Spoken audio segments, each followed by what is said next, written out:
Hello friends, तो Sen chemistry channel में आपका फिर से बहुत स्वागत है।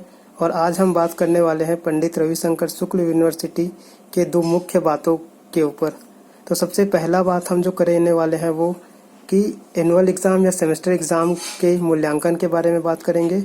और जो दूसरी मुख्य बात है वो हम इंटरनल मार्क्स के ऊपर बात करेंगे, जो इस साल से नए नियम के तौर पे लागू किया गया है। तो आइए सबसे पहले हम बात करते हैं कि मूल्यांकन पद्धति का क्या होगा। तो मूल्यांकन पद्धति आखिर किस तरह से होगा, इसके बारे में हमने एक पूरा वीडियो बना के रखा हुआ है, जो आपको डिस्क्रिप्शन बॉक्स में इसका लिंक मिल जाएगा। आप उसे भी जाकर विजिट कर लीजिए ताकि आपको अच्छे से समझ आ जाए कि आखिर मूल्यांकन इस वर्ष किस तरह से किया जाएगा। तो हम आपको पहली बात में हम यही बता रहे हैं कि मूल्यांकन पद्धति में सबसे बड़ी बात यह है कि इस बार पुनर्मूल्यांकन और पुनर्गणना, रिवैल्यूएशन और रीटोटलिंग, इसका कोई भी नियम नहीं रखा गया है। यदि किसी कारणवश आपके नंबर्स कम आते हैं या आपको असंतुष्टि होती है अपने मार्क्स को लेकर, तो उसमें आप कुछ भी नहीं कर सकते, क्योंकि यूनिवर्सिटी के इस नए नियम में ये बताया गया है कि इस वर्ष सारे एग्ज़ाम घर से हुए हैं, इसीलिए इसमें पुनर्मूल्यांकन और पुनर्गणना की कोई भी नियम नहीं रखी गई है। तो इससे आपको पता होना ही चाहिए कि ये जो दो चीज़ों का लाभ हर वर्ष विद्यार्थी ले पाते थे, इस वर्ष वो नहीं ले पाएंगे।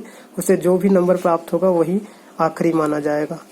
तो इस तरह से हम दूसरी बात में आते हैं, और जो दूसरा बात है वो है इंटरनल मार्क्स के ऊपर।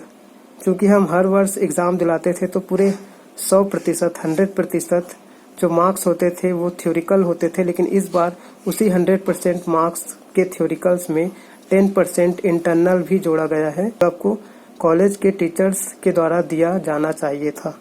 लेकिन जिस तरीके से एग्ज़ाम हुआ है यूनिवर्सिटी का, उसमें आप लोगों ने देखा कि जितने भी क्वेश्चन पेपर आए हैं, जैसे मान लीजिए 75 का क्वेश्चन पेपर था तो उसको 65 का आना चाहिए था थ्योरी पे, या फिर जो 100 नंबर का जो क्वेश्चन पेपर था वो 90 नंबर का आना चाहिए था। लेकिन हुआ ऐसा नहीं है, पूरा का पूरा 100% मार्क्स क्वेश्चन पेपर पे दिया गया था, जो आप लोगों ने अभी जो एग्ज़ाम दिलाया उसमें आपने सॉल्व किया है।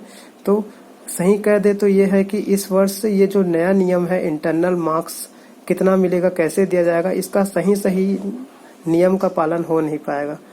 लगभग यही मान ले कि आप इंटरनल मार्क्स आपको उसी आपके थ्योरी के मार्क्स में ही से निकाल के दिया जाएगा। कुल मिला के आपके थ्योरिकल मार्क्स को ही ऐड कीजिए।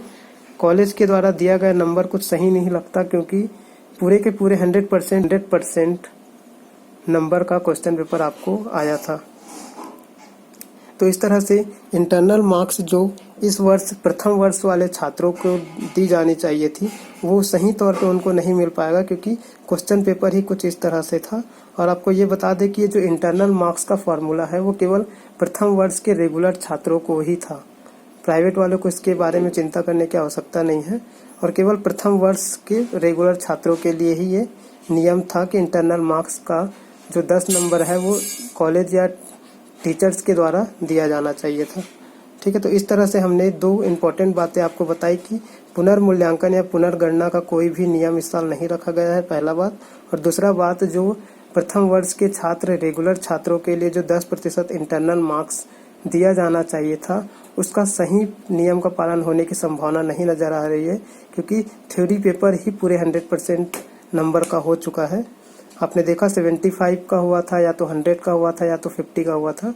तो इस तरह से ये इसका जो सही ट्रांसपेरेंसी नहीं नज़र आ रहा है एग्ज़ाम में। तो ये आपको दो चीज़ें आपको सूचित करनी थी हमें। ऐसे ही हम यूनिवर्सिटी से रिलेटेड और भी नोटिफिकेशंस लेकर आते रहेंगे। आप ज़्यादा से ज़्यादा हमारे चैनल को लाइक कीजिए, वीडियो पसंद आया तो उसे अपने सभी फ्रेंड्स को शेयर भी कीजिए, और अभी तक सब्सक्राइब नहीं किया तो हमारे चैनल को सब्सक्राइब कीजिए ताकि समय पर आपको नोटिफिकेशन मिलता रहे।